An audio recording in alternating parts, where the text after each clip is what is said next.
The Gospel of the Lord. Praise to you, Lord Jesus Christ. Every time we come to celebrate the feast of an apostle, is considered to be a great feast of the church because we know that there are only few apostles.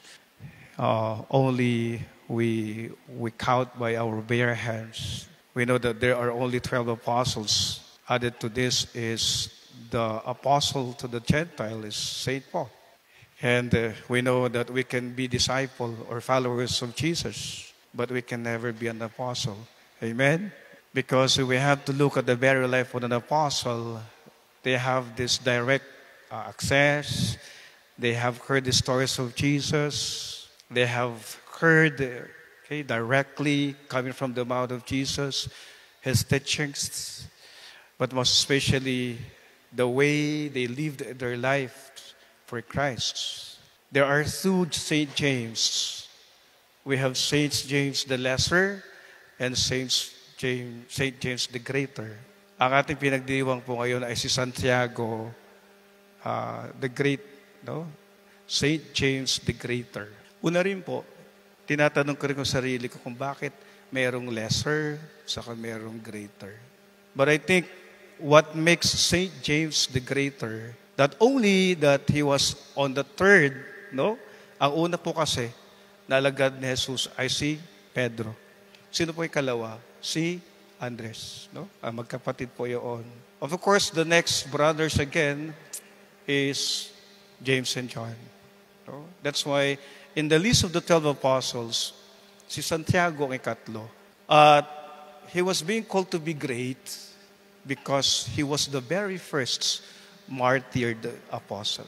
Siya yung una na talagang nagdanak ng dugo para kay Kristo at para sa pagpapayag ng balita. At ang ambisyosang nanay, hiniling kay Jesus na kung maaari po ba, isa ang upo sa iyong kanan at ang isa ring anak ko ang uupo sa kaliwa. So, napakinggan ng mga alagad, ang 10 alagad na ito. So, nagalit sila at alam ko rin po na iisa lang pong nasa isipan po nila at sasabihin nila, napaka-ambisyosa naman ang nanay na ito. Alam ko po, bilang nanay, you want the best for your children. Amen? Kung pwede, maaari, dapat nakaposisyon. Amen? We can. But Jesus said, my chalice you will indeed drink. But to sit at my right and my left, this is not mine to give, but it's for those for whom it has been prepared by my Father. Rather, our Lord Jesus Christ said, but it shall not be so among you. Rather, whoever wishes to be great among you shall be your servant. Whoever wishes to be first among you shall be your slave. Just so the Son of Man did not come to be served, but to serve and to give His life as a ransom for many.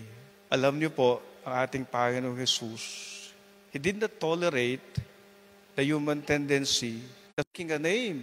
No? Napapamalita si Jesus sa kanyang mga milagro.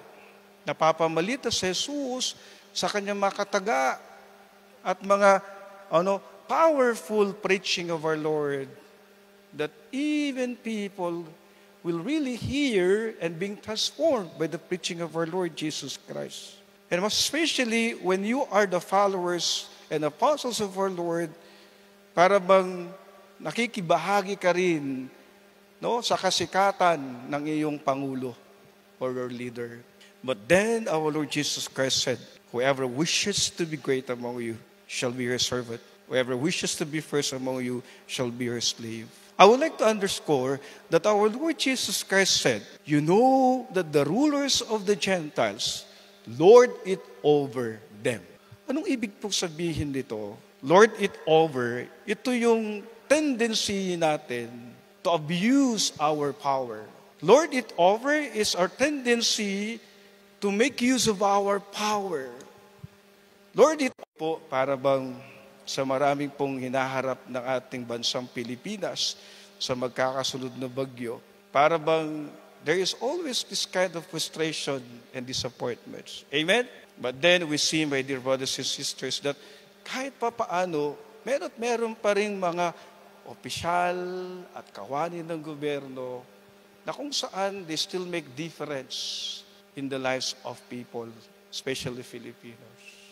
Kanina po kasi po, while waiting for the Mass, the different videos of Pasig City were being inspired by Mayor Vico Soto, na kung saan ang pangalan ng politiko ay hindi pangalan ng ang pangalan ng serbisyo kung ang inuuna ay ang kapwa Pilipino. So you see, Lord it over. Because when someone is so popular, when someone is so powerful, when someone is so influential, it follows that sometimes we take things for granted and we misuse our authority and influence and power. On the feast of St. James the Apostle, St. James was great because in his greatness, it was his humility and faithfulness to become a humble servant of Christ.